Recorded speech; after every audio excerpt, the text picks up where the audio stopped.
Hello मित्रों, Gujarat fast breaking news में આજે તમારું સ્વાગત છે। જમીન વારસાઈ નિયમોમાં મોટો ફેરફાર।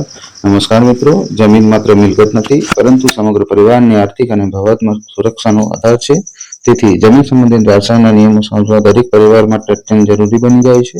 ગુજરાત સરકાર દ્વારા જાન્યુઆરી 2026 થી જમીન વારસાઈ અંગે 5 નવા મહત્વપૂર્ણ નિયમો લાગુ કરવામાં આવી રહ્યા છે, જેની સીધી અસર તમારા પરિવારની મિલકત અને ભવિષ્ય પર પડી શકે છે।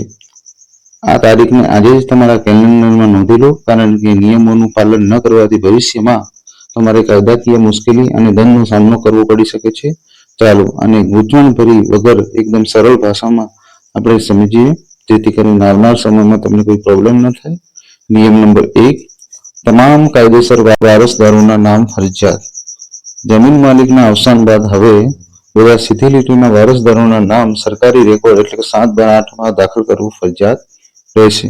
સીધી લીટીના વારસદારોમાં કોનો સમાવેશ થાય છે તો આપણે જોઈએ, દીકરાઓ, દીકરીઓ, જીવનસાથી એટલે કે પત્ની, કાયદેસર દત્તક સંતાન લીધેલો હોય તો। હવે ખાસ નોંધ, દીકરીઓનો હક દીકરાઓ જેટલો જ માન્ય રહેશે। કોઈનું નામ છોડવું હવે કાયદેસર ગુનો ગણાશે। એકવાર બધાના નામ દાખલ થયા પછી પરિવારની સંપત્તિથી જ હક છોડવો કે લેવો તે શક્ય રહેશે। હવે પહેલો નિયમ જોયો। હવે મિત્રો નિયમ નંબર 2, જમીન પ્રકાર મુજબ અલગ અલગ રેકોર્ડ। ખેતીની જમીન બંને હોય તો હવે બંનેનો અલગ સર્વે નંબર અને અલગ રેકોર્ડ હોવો ફરજિયાત છે। જો બધું જ રેકોર્ડમાં હશે તો વારસાઈ અરજી નામંજૂર થઈ શકે છે, એટલે કે રેકોર્ડ અલગ અલગ હોવા જરૂરી છે। હવે મિત્રો નિયમ નંબર 3 સમજીએ। લોન હોય તો પણ વારસાઈ શક્ય રહેશે। ઘણા લોકોનો સવાલ હોય છે કે જમીન પર લોન હોય તો વારસાઈ થશે કે નહીં?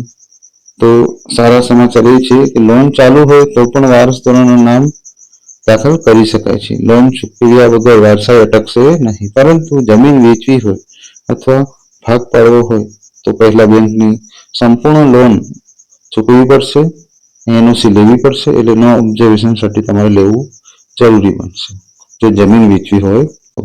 હવે નિયમ નંબર 4, નિયમ નંબર 4માં 5 વર્ષની સમય મર્યાદા રહેશે।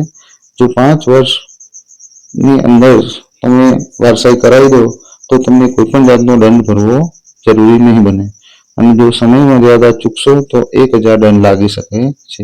પરંતુ સૌથી મોટું નુકસાન એ થશે, દસ્તાવેજો મળવામાં મુશ્કેલી, વારસદારો વધવાથી કેસ વધુ જટિલ બનશે અને સમય અને પૈસાનો વ્યય થશે।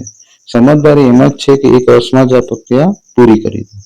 હવે મિત્રો નિયમ નંબર 5, સગીર 18 વર્ષથી ઓછી ઉંમરના વારસદાર હશે। જો વારસદારોમાં કોઈ બાળક સગીર હોય તો જમીન વેચવા માટે સ્થાનિક કોર્ટની મંજૂરી લેવી પડે। બાળકના હિસ્સાના પૈસા તેની રાષ્ટ્રીયકૃત બેંકમાં એફડી કરાવવી પડશે। એફડીની રસીદ કોર્ટમાં જમા કરાવવી પડશે। આ 3 પગલાં પૂરા થયા પછી જ વેચાણ કાયદેસર ગણાશે। વારસાઈ માટે જરૂરી દસ્તાવેજો। અરજી કરતા પહેલા આ દસ્તાવેજો તૈયાર રાખજો।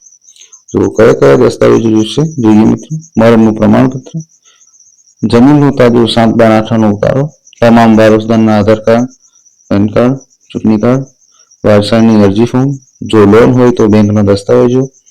હવે જોઈએ છેલ્લે, આ નવા નિયમો માત્ર કાયદાકીય નથી, તમારા પરિવારની શાંતિ અને સુરક્ષાનો આધાર છે।